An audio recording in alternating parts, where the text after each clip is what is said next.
Thank you for watching Why I Killed You TV. Please don't forget to like, comment, subscribe, and share this particular video and this particular YouTube channel. I would greatly appreciate it. On December the 9th, 2022, Gwinnett County Police Department responded to a distressing 911 call from a man who reportedly said that his girlfriend, 34-year-old Courtney Owens, had been shot at a business suite in Peachtree Corners, Georgia. When officers arrived at the scene, they found Courtney unresponsive with multiple gunshot wounds, and she was pronounced dead shortly after.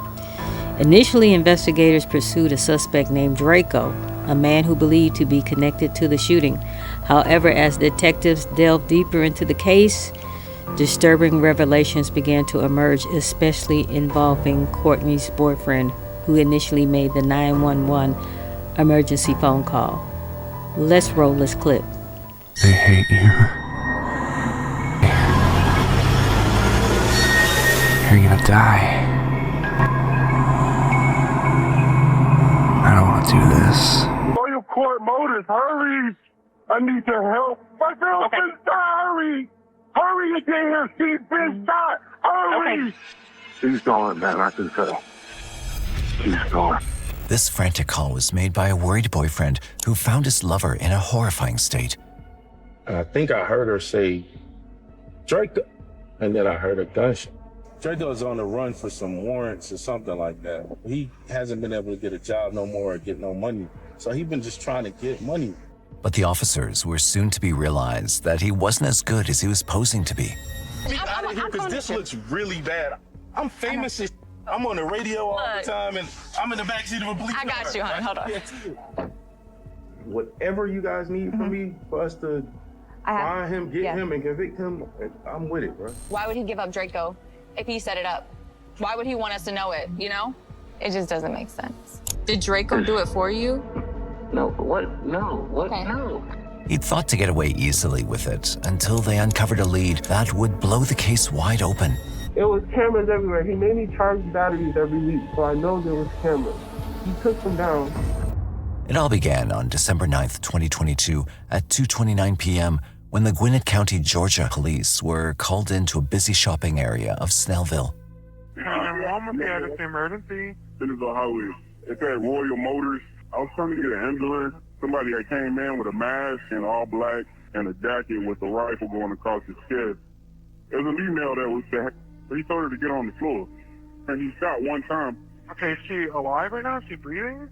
I took off running. And once I heard the shot, I was gone. I'm all across the street. The owner just walked into the store. As soon as the police reached the car dealership, they met with a horrifying sight. Where's the lady that shot? Inside. Where's the suspect? Here, I just got here. Yeah. Gwinnett Police, if you're inside, make yourself known! Let's say somebody's down back here. Watch that door. Start rendering aid to her. Somebody on me? Squeeze. No. I'm holding the back door. Back door's open. Let's go. Yep. Go. Clear. I don't have a pulse. The victim was identified as 34-year-old Courtney Owens. What I have is from the witness. The guy walked up, went into business, already like 4 arms with a rifle, went in, killed her. What is her name? Courtney Owens. The back door has been open. We cleared the business. Everything's inside. Okay, good. Courtney was shot once in the right side of the head, and the law enforcement was able to recover a single .556 rifle casing near her body. They also recovered her phone and sent it over to the lab for investigation. While they tried to find any possible leads around the crime scene, other officers were already canvassing the area. They found the man who had called 911. Just kind of what happened today? Or like, where were you? Right there on the chair. I was sitting by waiting for the owner. Yeah. He said he would be here in 15 minutes. The guy came in, he just went straight to the back. Got on a rifle going across his chest. Like slung across his Like a little sling? Thought he was a security or something. Okay. Well, did you have any like thing on his face or anything? Yeah, he had a COVID mask. And then a female, she came in 2 minutes later. Yeah. She was just standing right here at the desk on the phone. 2 minutes later, she went over there and said Draco or Clayco, called him that, Draco or Clayco. Yeah. And she was on the phone still, walked back there. And then after like 30 seconds or whatever they were talking about, he said, get on the ground. But it was so calm, like it didn't even seem like it was real. And she got on the ground, and then I heard a shot. As soon as I heard the shot, I just took off running out the door. He was here to purchase a car and was waiting for the owner to finalize paperwork. After hearing the shot, he immediately ran across the street to the drugstore. I almost got hit by a car. Yeah. Trying to go to safety. Did you see where he went? No, I didn't look back behind.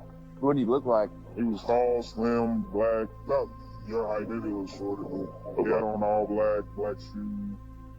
They then went to Courtney's boyfriend, 41-year-old Stony Williams, who was also her business partner. As the officer began interviewing him, he revealed some shocking details. Okay, so tell me the backstory. We were breaking up, and it was an amicable breakup. We had our ups and downs, but we were coming to a healthy conclusion to the We were being friendly, we were saying we're just gonna be friends. She didn't want to be in the car business anymore, which was fine. And she was like, I need some money to start over my life. And I was like, I just said, I'm gonna give her 15 grand. Yeah. My lawyer drew up the paperwork for it and all this stuff. They both were in a relationship for several years and co-owned the dealership business. But now Courtney decided to end both the things with him, and he even agreed to it. He claimed to have agreed on everything she wanted. Then he dropped a bombshell, a name that could be the biggest breakthrough in the case. Today, she got here. I don't know exactly what time she got here. I was running some errands. I went to the bank and pulled out the money I was giving her. The notary said he was going to be late. I told her, I said, the notary running late, so I'm going to stop to the bank and I'll be there. Coming back from the bank, I FaceTime her. I was like, hey, baby, I'm coming back. I'm on my way now. And I think I heard her say, Draco. And then I heard a gunshot. I was on FaceTime with her. I was down the street, though. Okay. I kept saying hello, she didn't say nothing back.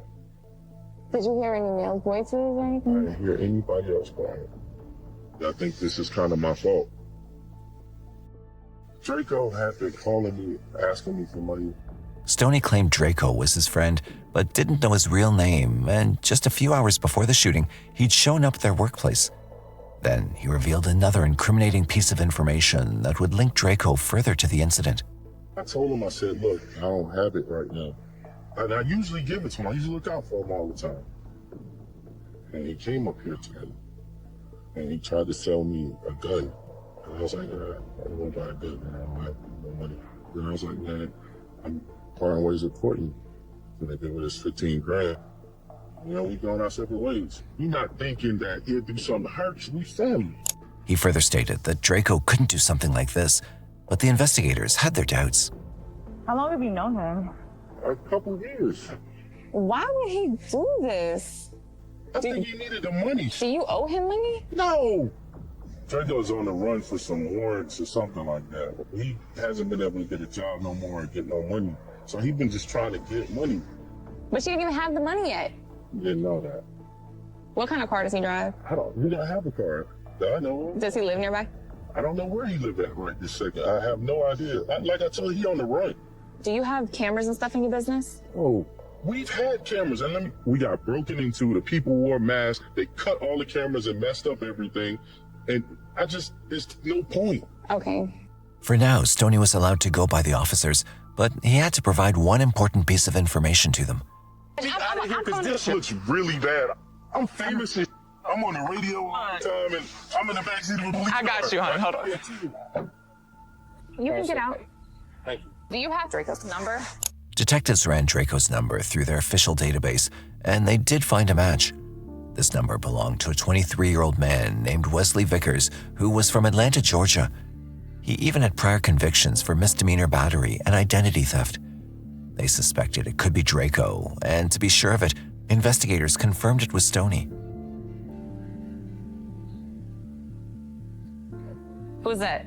That's him? Cool. By now, they had their prime suspect in the picture, and the leading officer was ready to let Stony go. But at the same time, something about the case still wasn't sitting right. He's being honest. I believe him. Why is Draco coming here and killing this girl? He said that Draco already is 1099, has warrants, and is on the run and needs some money. I almost feel like this was a setup, like a hit. But now he's throwing Draco under the bus. No, why would he give up Draco if he set it up? Why would he want us to know it, you know? I mean, I would take his phone. They needed to clear up if the shooter had stolen any items, making it an attempt of burglary as well. Hey, Stony, can we do a walkthrough real quick? Make sure you can't recognize anything stolen?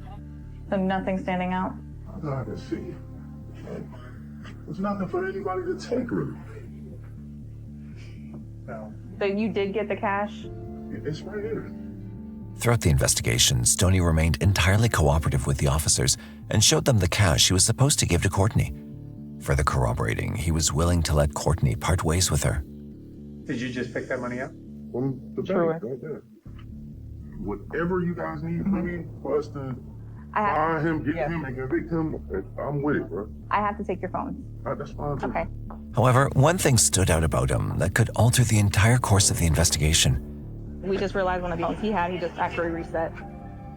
You factory reset his phone, man? Everything on my phone's not 100% legal. I don't. So just listen. What's the passcode? Just listen. Hear me out. I do everything that I can to help you with this situation, but I'm not the passwords for my phones. Come on. He refused to give passwords to the officers. This behavior put him on the radar, prompting officers to question their own decisions. He pissed me off a little bit because he started with the phones, but he was honest with me. He was like, I have illegal on my phone. I do think he has some other stuff going on. And then I think he just doesn't want us to get into his phone. If he set this girl up with Draco, why would he give me Draco? It just doesn't make sense. The thing that my head isn't wrapping around is the fact that this guy would so easily turn in this other guy unless he has absolutely nothing to do with it. I believe him in regards to... I don't. I think he has something to do with it. If he and Draco planned this, why would he give us Draco? Right. Yeah, it's covering your trail and it's covering your tracks. It's not covering the tracks. It's giving us the tools that we need. True. If he had a part in this, why give up the other guy that knows that? Because if we get Draco and Draco's gonna be like, well, he paid me to set him. Why would he give us that? In the criminal element, you don't have executions for no apparent reason. There's some kind of link between this. As of right now, it points towards just a robbery, knowing that she would have $15,000 on him. Now the officers had two possible motives in front of them for this murder to happen, but they were sure of one thing. Stony heard Courtney say Draco, an independent witness inside of the business. He saw a female walk in and say Draco. So to me, that puts him at the scene.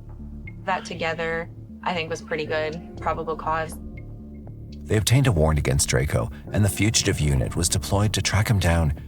But one unsettling question lingered in the officers' minds.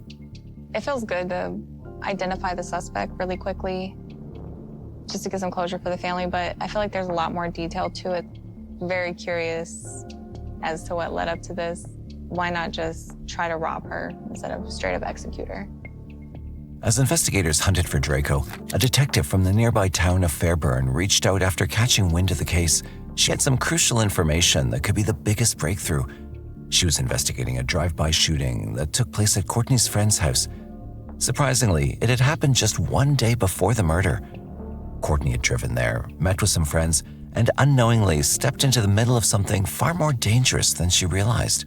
So this is what happened. Miss Owens drove to his house and they all went to a bar in Atlanta. His car was shot up at the house while they were gone. She continued to describe the harrowing moment of a drive-by shooting where Courtney's friend's car was shot at 24 times and his house was also struck. This was just the beginning. Another twist was about to unfold when she presented the key evidence that could link the two shootings. The casings to try to compare them with the ones that y'all found on scene. These might be scary. They're from a rifle.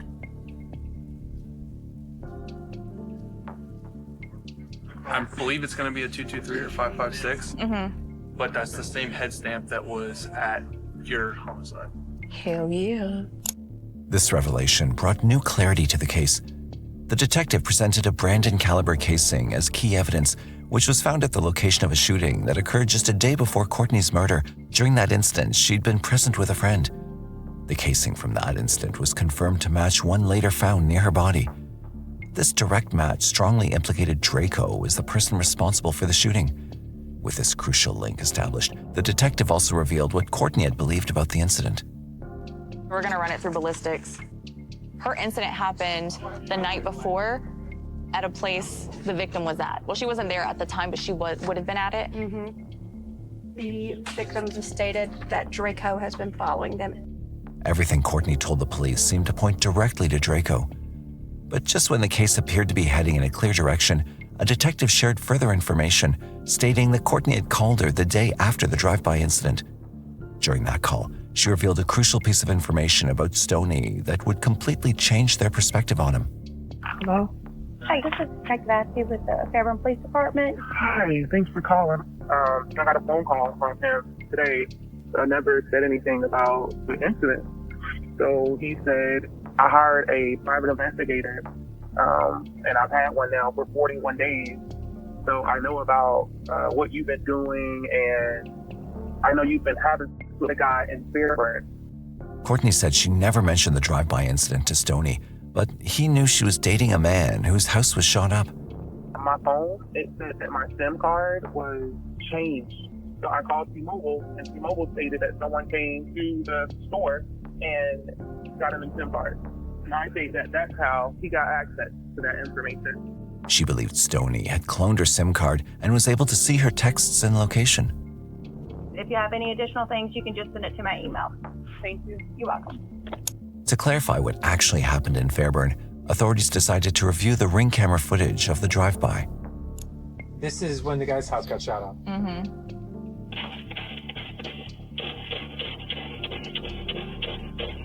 That's a lot of shots. I mean, less than 24 hours, he's using the same gun to commit a murder.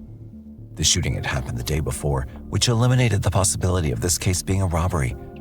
While assembling all the information, it led detectives to a crucial breakthrough. Stony might be the hidden mastermind behind the hitman. If so, officers were ready to confront him. Hello? Hey, Stony, it's Detective Carter. Hey, Detective, how are you? Good. I was contacted by another police agency, Fairburn. And so they had an investigation that started the day before where they actually had talked to Courtney. And she kind of like said that like you guys were going through some stuff and like you were kind of tracking her. I was definitely tracking her. But she was saying that we were going to start our relationship over again, and that she was, this and that. I'm very cautious about the people that are around me. Yeah. Because people lie to get certain things out of me. I want people to be honest with me, so I always fact check people. As he spoke, the police seized the moment, pressing him with a series of pointed questions. Then came the one question that had the power to shift all attention onto Stony, confirming Courtney's suspicions in a way no one could deny. She told the detectives in Fairburn that someone had bought a SIM card like for her phone. Was that you? It wasn't me, but I know about it. Can you tell me a little bit about that? I don't want to discuss that. Did Draco do it for you? No, what? No, what? Okay. No. That's what I was looking for. I was just trying to ask for clarity. Her house or not her house, but a car that she was in got shot up the day before. Well, the shell casings from that scene matched the ones from this scene too. Holy. I don't think you had anything to do with the homicide. But I think Draco's your homeboy, and you probably asked him for some help. Was he like tracking her for you, like kind of being like a PI for you? No. Like one of your fact checkers? No. Did you have a private investigator with her? All right, so, now I see that you're looking at me for stuff. I want to be able to explain away the suspicion of you. Does that make sense? But it wasn't me. I wasn't upset with her. We break up and make up all the time. That's what we do. We've been doing it forever and a day. They then confronted him with what they initially suspected to be the motive. It was even brought to light by him, making it even more critical to get the answers. So the discussion we had on scene with the $15,000 and Draco thinking the money was on her at the time. Yeah. I think that the fact that the incident happened the day before proves that the money wasn't the motive. You get what I'm saying? I understand what you're saying. So you can't. It had to be the money. That was the motive. Draco came in asking for money. But like, why shoot up another house that she was at the day before? Have they found out if her and Draco were going through something, or? Do you think it's possible they did? I mean, we all knew each other. We used to spend the night in the houses together. I'm going to tell you this, detective, just so you can know this. Regardless of whatever me and her went through, I had absolutely nothing to do with her getting murdered. I'll take a lie detector test. Anything. I'll do that free will. I don't know if you know, but this whole thing for me is just really, really hard. I believe it. I think you really cared about her. I still do. All right. All right, bye, sir. Bye-bye. All these discoveries made the detectives question their own findings, as they now clearly suspected that Stony had a motive to harm Courtney based on the fact that he'd been tracking her after their breakup. This made him even more suspicious. Even though Stony attempted to trick them with his words, the investigators did not fall for it. Yet, one question still bothered them. That to me is not. Get involved? I don't know. The money thing made sense when it was just the money Doesn't thing, make sense but now it doesn't make sense. Now it sounds like he wanted her dead, and he was going to do that at whatever he had to do. The officers believed that the drive-by incident preceding the murder was a warning from Draco to Courtney. Initially, Draco had planned to kill her, which he eventually carried out the next day. Now, amidst all this, they need to uncover the connection between her and Draco, as well as determine if Stony was involved or not. They knew only Draco could provide these answers, so finding him became more crucial. Along with the search form, the investigators received other news confirming Draco's involvement. The shell casings, they're both entered into ballistics IQ, and they showed to be a match and fired from the same gun. The ballistics result also revealed that the casing from a drive-by shooting and Courtney's murder were fired from the same firearm, indicating that Draco could no longer evade the police.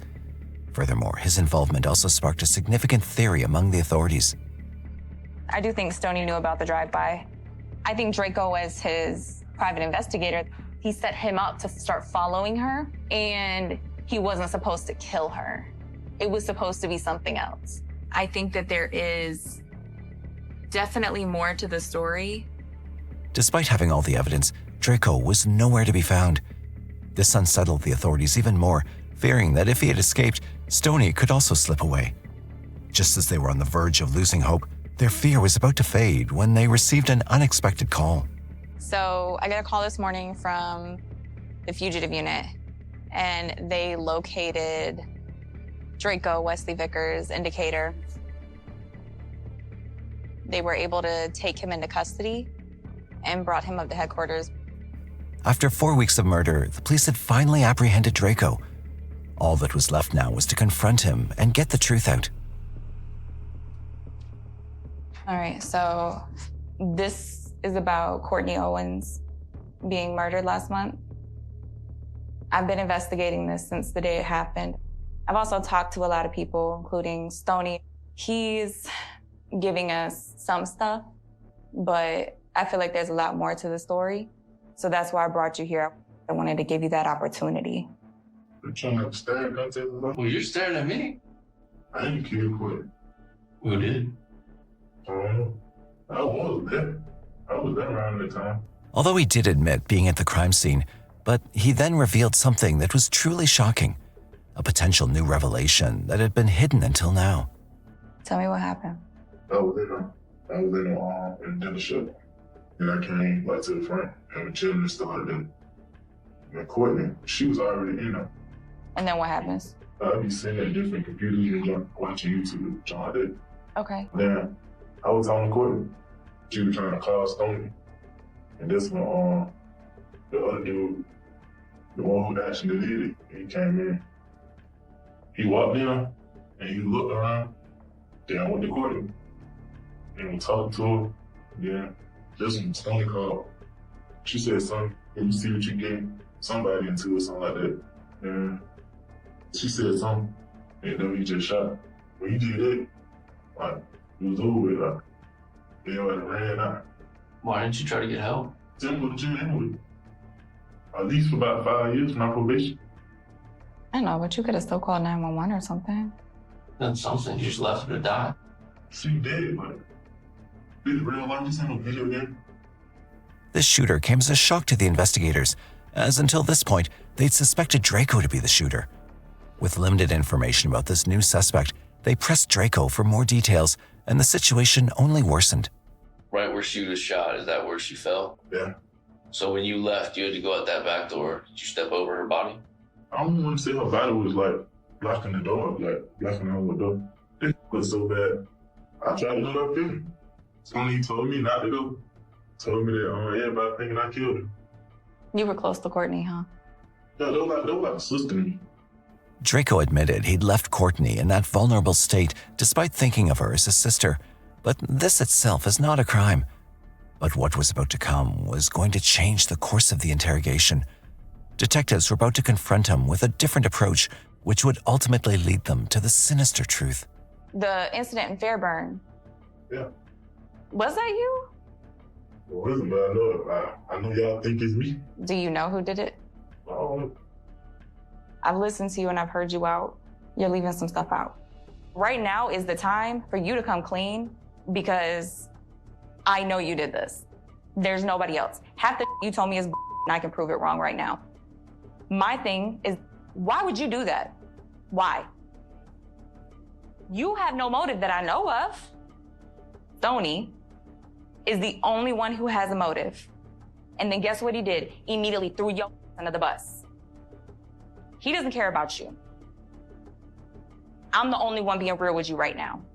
So, let's start over. Give me the background. What's going on? This was the final blow when Draco realized that he was being put under suspicion. At that moment, he realized his facade was crumbling and the investigators were already onto him. With nowhere left to hide, Draco was about to break, but what he revealed next would expose everything. Man, putting me up under the west. I did go out there to Fairburn. I went and did everything there. Out there in Fairburn. I was told that the coroner did get shot. To send the message. Yeah. And I did get paid to do that. Yeah. To do what?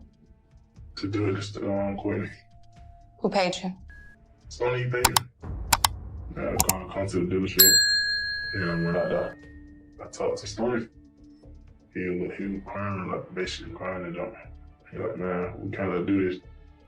I guess she was going to sue. First charges, so I don't really know. Something like 30,000. As his confession unfolded, it peeled back the layers of Stoney's dark reality. Draco claimed that Stony had told him Courtney was threatening to sue him. But then came the revelation that truly stunned the officers.